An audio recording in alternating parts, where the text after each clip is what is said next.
بنابراین اولین خط دفاعی اصلی در مقابل تمام بیماری‌ها پیری pH. ما میتونیم pH خون رو به سادگی و سریع با بیکربنات سدیم که بهش میگیم جوش شیرین، این اسم علمیشه، سدیم بایکاربونات یا بیکربنات سدیم، اسم علمی، اسم شیمیایی جوش شیرینه. با این میتونیم به سادگی این کار انجام بدیم.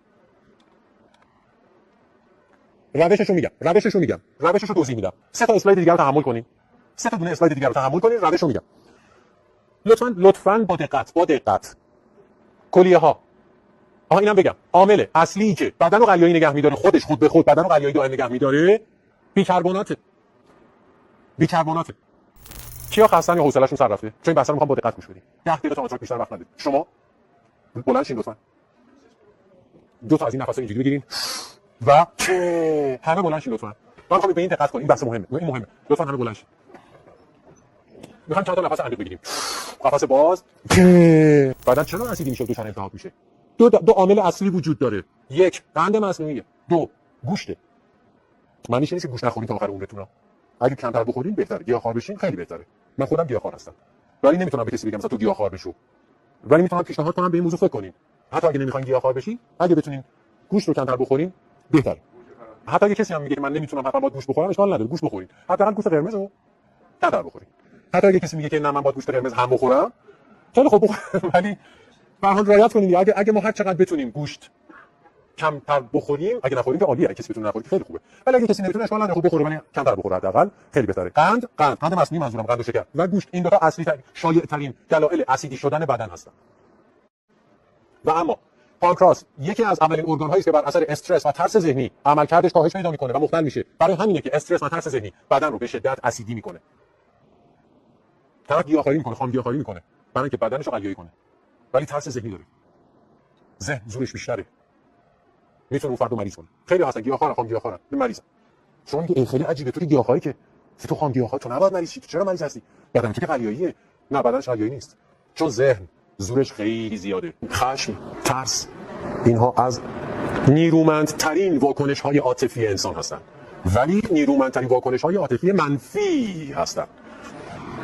اون مقدار که ترس، وحشت، خشم، نفرت بدن رو اسیدی میکنه انقدر زیاده، چند برابر اون چیزی است که خامگیاهخواری شما رو قلیایی میکنه. خامگیاهخواری که زورش نمیرسه که یه نفر که ذهنش بده، منفیه، خرابه، 10 برابر بیشتر بدن رو اسیدی میکنه. و همین دلیل میگه آخه من دارم خامگیاهخواری میکنم، من نباید بیمار باشم که ولی بیماره. تغذیه خامگیاهخواری باشه، خب ذهنت خرابه، ذهن زورش زیاده، خیلی بیشتر از اون حدی که بشه با گیاهخواری درستش کرد. گیاهخواری خوبه، خامگیاهخواری خوبه، ولی ذهن مهم، حرف اصلی رو میزنه. یه قدم جلوتر، بیکربنات سدیم ارزان‌ترین، بی‌خطرترین و مؤثرترین داروی سرطان. قبلش توضیحی بدم. این دو تا اسلاید داریم، دو سه تا دونه اسلاید داریم که راجع به سرطان. راجع به سرطان. اینها حاصل تحقیقات چندین ساله چند نفر آدمه. 1 دکتر تولیو سیمونچینی ایتالیایی، آنکولوژیست. 2 دکتر مارک سرکس، آمریکایی، آنکولوژیست. 3 دکتر لیونارد کالدول، آلمانی، آنکولوژیست. 4 دکتر رابرت یانگ، آمریکایی. ببینید اینا تخصصشون آنکولوژیه، یعنی سرطان شناسن. همشون بیش از 30 سال تحقیق کردن. من آنکولوژیست نیستم. من نمیتونم توصیه کنم جوش شیرین بخورید برای سرطان. من حق قانونی این کارو ندارم. من صلاحیت علمی این کارو ندارم. به لحاظ اخلاقی من نباید همچین توصیه بکنم و توصیه نمیکنم. من فقط آنکولوژیست نیستم. من فقط دارم ریفرنس معرفی میکنم. آدما رو میگم کیان، کتاباشون رو معرفی میکنم. من دعوت میکنم شما رو به مطالعه و کار علمی و پژوهشی. من اینجا مشغول توصیه کردن مصرف جوش شیرین برای درمان سرطان نیستم. متوجه هستین؟ حالا ادامه بدیم.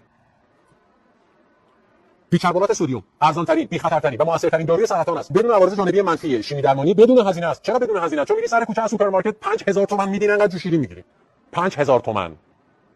طرف میگه آقا هر پک دارویی که میگیرم 10 تا توش آمپوله، هر کدومش 170 میلیون تومان پولشه. خب این 10 تا 1 میلیارد 700 میلیون پولشه. وقتی که من 2 دوره شیمی درمانی کنم با 4 میلیارد بدم. اون همه عوارض وحشتناک داره، موهاش میریزه، پوستش نابود میشه، کبدش از بین میره. و 5 سال بعد ممکنه بیماریش برگرده. بعد اگه این آدم به 4 میلیارد بده 4000 تومان بده، از سوپر سر کوچه جوش شیرین بگیره بیاره و خوب بشه، پس کل سیستم داروسازی جهان تکلیفش چی میشه؟ برای همینه که اون 4 نفر تولیو سیمونچینی الان بهش میگن previously oncologist، یعنی ایشون قبلا آنکولوژیست بوده، از وقتی که راجع به جوش شیرین حرف زد دیگه آنکولوژیست نیست. حق مصاحبه نداره، حق مطلب نوشتن نداره، کتاب می‌نویسن مجوز بهش نمیدن، حق مصاحبه تلویزیونی نداره، مصاحبه‌اش خونگی همه تو یوتیوب. سفر می‌کنه به همه جهان آدم‌ها رو نجات میده، بالای 90% سرطان‌ها رو درمان می‌کنه بدون هزینه با جوشیرین. خفش کردن. اونای دیگه هم همینطوره. به سایت دکتر مارک سرکس میتونید مراجعه کنید، مطالب بسیار جالبی داره. drmarkcircus.com. تکان دهنده است مطالبش. 2 دقیقه دیگه میریم برای آن تاک. 2 دقیقه. یکی از مشکلات بزرگ جوش شیرین یا بیکربنات سدیم میدونی که خیلی ارزونه. هیچ کی ازش سود نمیبره. هیچ کمپانی داروسازی نمیتونه سودی ببره ازش. برای همین هیچ کی روش تحقیق نمیکنه و راجعش تبلیغ نمیکنه. چون ارزونه، سر کوچه هست، همه میتونن بخرن. پس این کمپانی‌های بزرگ داروسازی باید چیکار کنن اون وقت؟ میگم تبعاتشو میگم. میگم میرسیم. به همین دلیل هیچ کی براش تبلیغ نمیکنه، تحقیق هم راجعش نمیکنن. چون سودآور نیست. و روش‌های استفاده از بیکربنات سدیم فراوان است، از جمله به شکل تزریق و تزریق وریدی، خوراکی، بخور. ما با خوراکی و بخورش امروز کار داریم. نحوه استفادهش رو میگم.